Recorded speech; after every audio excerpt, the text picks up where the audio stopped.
Go to Bloomington, Indiana. Jordan is on the line. Jordan, you're on the Ken Coleman Show.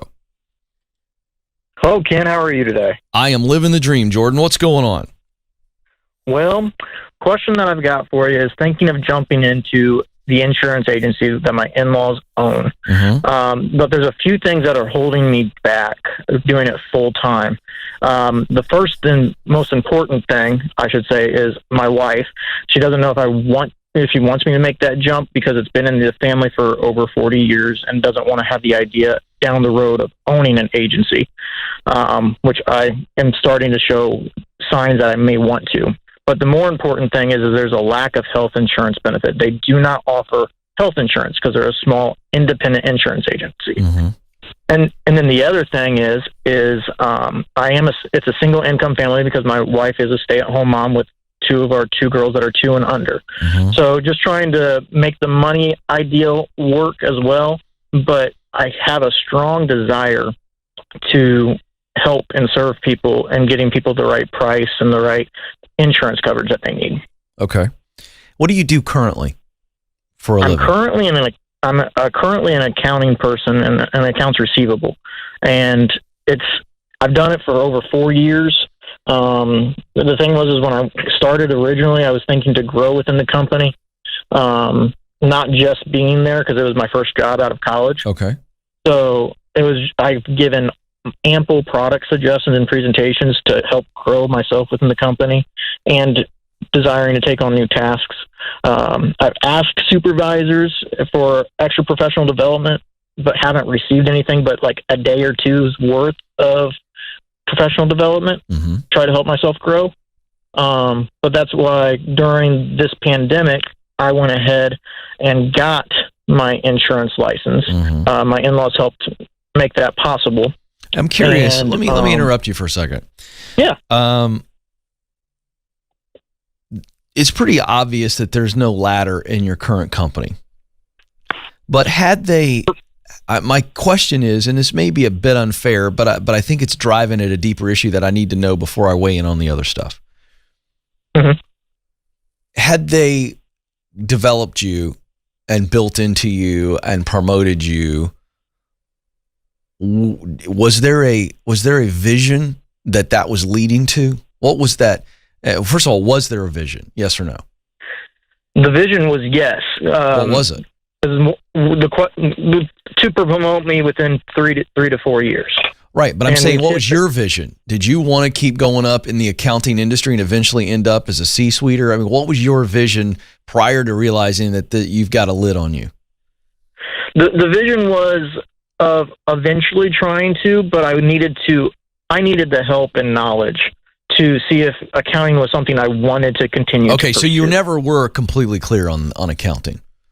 No. Okay, good. Honestly, it was the first job that eventually, when I got out of college. All right, I got it. I needed to have one. All right, that's all I needed to know. I'm just trying to see what's driving this insurance decision. So we need to address a couple of things, and let's take on the easiest one, which is the single income. What do you currently make in your job? Currently, I'm making just under 45. All right. So what would you make if you went to work for mother-in-law and father-in-law? That's a good question. Because right now I'm just doing it based on commission when I'm doing it on the side. But I don't know the actual salary figure all the way because we haven't bridged that full gap. Well, you can't consider this any further until that's answered. Well, because I do know the salaries is almost equivalent to what I'd be making at the same place. Well, you just told me. Well, you told me a minute ago that you didn't know.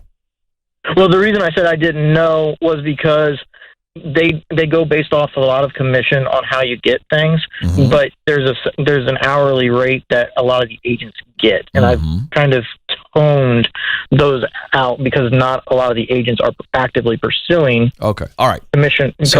Okay, so what I want to know is, do you feel confident that number? Okay, I can make just about what I'm making now. Is that in your first year, or is that over the lifetime, or is there a ladder where you can eventually make double and maybe triple?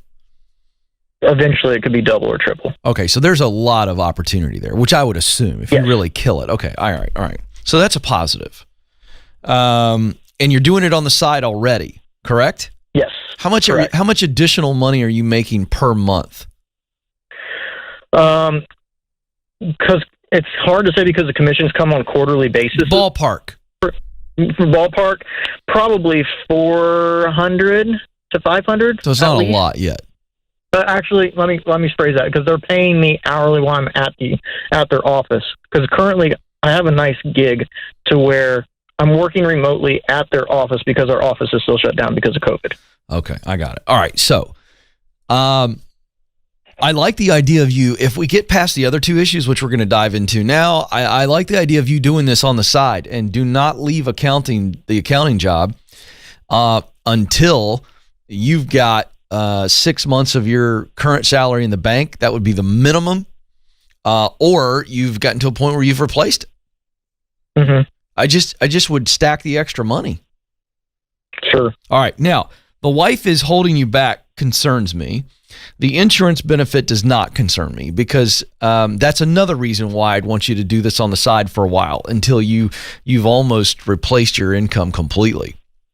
So essentially you've doubled your income. I'd love to see you double your income before you walk away, is where I'm going with that, because that will allow you to pay to absorb that insurance cost. But paying for your own insurance, not the end of the world. Mm-hmm. I would never not make a decision based on that.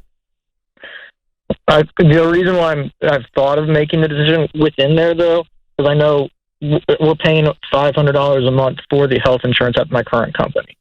So what would the cost be if you had to do it on your own? Outsourcing wise, my in-laws, because they buy theirs outsourced, and obviously they're older and their problems have a little bit higher. They're paying $1,700. I'm paying $500. There's a $1,200 gap. But I have kids. They don't have any kids on their plan anymore. Right, but you don't have answers.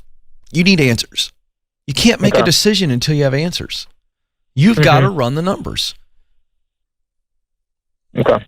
You got to run the numbers. What are all my options from a healthcare standpoint? What's that really going to cost me? But again, you have a bigger issue. Your wife doesn't want you to do it, and you've got to get her on board. And it's not as much as I don't believe she doesn't want me, because she's fine with me being an insurance agent. She just doesn't want me one day down the road to own the agency. Well, but again, you want to own an agency. That's what you said in the first 60 seconds. So that's still a challenge. Correct. Right. So here's my point. You've got to cast a vision for her. But before you cast vision, you need to actually really know what's concerning her about this. Do you know specifically what her concerns are? Yes, and we've talked about those in depth. Of her concern is the late nights that her parents have had to deal with, and a lot of things with owning the agency. So hold on, because our time is limited. I got to move on. But I want to make sure you understand with homework assignment. Have you addressed all of those concerns and put things in place where she goes, okay, Jordan is aware of it, and he's convinced me, and he's got a plan in place that'll never be a problem? Have you addressed it that detailed? That's a good question. No. The answer to that is no. Okay. It hasn't been fully. Been fully detailed, because I don't know the full answers, because I don't have that. Right. So here's my point. So my point is, stay part-time with the parents so that you can get the answers you need. You need the healthcare answers. You need the hours answers. You need to know why they did what they did. I think honestly that your wife needs to know that they did what they did because they didn't actually care enough to put boundaries in place, or they didn't know how to put boundaries in place. And I think you can delegate. Simple delegation and organization probably solves the late night issue. Okay. Other than as an insurance agent, you're going to get some emergency calls sometimes, but it's not every night. So you got to address those things. You got some homework to do. Get the answers that you and I just discovered you don't have, and then do what I told you to do, and you're going to be fine. I think you eventually just kind of waltz right into it full time.